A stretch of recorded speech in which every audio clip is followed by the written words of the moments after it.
asalaamaaleykum wa rahmatullah wa barakaatu mbokk yi maa ngi leen di nuyuwaat di leen ziar tey nag incha allahu rabbi damaa ñëw indi leen benn secret boo xam ne si wàllu diggante lay dox rattaxal diggante bu ñu waxee rattaxal diggante nag du ay caaxaan du ku jug rek gis ñuy joxe ay secret nga jël di def man damay ñaan yàlla képp koo xam ne yaa ngi jël ay secret si yi may joxe di ko def si anam boo xam ne nekkul anam bu rafet nekkul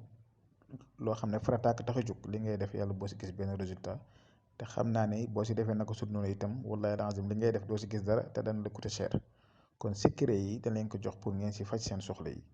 ndaxte du ku nekk moo mën a jug dem di ñaanlu ji du ñëpp ñoo mën a am moyen dem di ñaanlu ji te léegi naxaate bi dafa bëri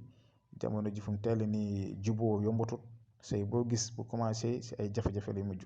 kon ñun suñu yéene mooy ñëpp ne si jàmm ñëpp ne si salaam moo tax ñu leen jox ay secret bi nag dafa nekk secret boo xam ne muy baat bu gën a gudd si alxuraan mi la yastaxlifannahum lii mën nañ si dégg lu ne mën nañ si génne nit kaso mën nañ si fal nit la yastaxlifannahum mun naa faj feebar mun naa indi alal mun naa aar nit maanaam daal lii dafa nekk baat boo xamante ne nii macha allah lu mu mën dafa bari waaye tey nag lu ñu si gën a soxal mooy wàllu diggante kon diggante boo am mu jafe moo xam sa diggante sa jëkkër la sa jabar ki ngay bëgganteel wala koo bëgg a sëyal seen diggante neex ba mel ni mburoog lem incha allah kon da ngay jël lii nga bind ko muy baat bi la yastaxlifannahum nga yaatal faa bi maa ngi jégalu foofu faa bi dama ko fàttee tomb da ngay tomb faa bi da ngay yaatal faa bi ak mim bi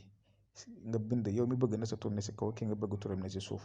noonu nga koy defee si faa bi defee ko si mim bi soo paree nga tëj ko mais da nga koy bamtu ba mu juróom-ñaari yoon nga lem ko ba mu nekk téere su ngeen paree da ngeen tëj nag da ngeen tëj faa bi tëj mim yi nga lem ko ba mu nekk téere nga ut bopp jën nga dugal ko fa. li am na beneen façon bu ñu koy liggéey mais loolu dafa dangereux loolu tey képp ku ñu ko jox nga def ko amul kii amul kaa da nga koy def gis résultat bi léegi te am na yoo xam ne dafa xaw a doy waar du lu nekk rek lañ mën a indi joxe ko mais bii mu ngeen ko def jël leen bii ngeen lem ko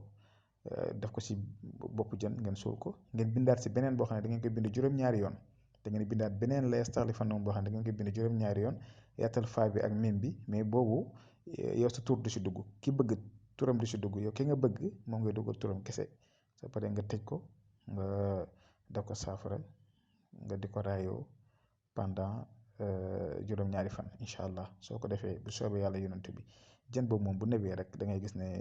diggante bi dana neex dana am jàmm dana am tawféex kon def leen ko si anam bu rafet ñu ngi jëm yem fii ba subaa jàmm incha allah asalaamaaleykum wa rahmatullah wa barakaatu.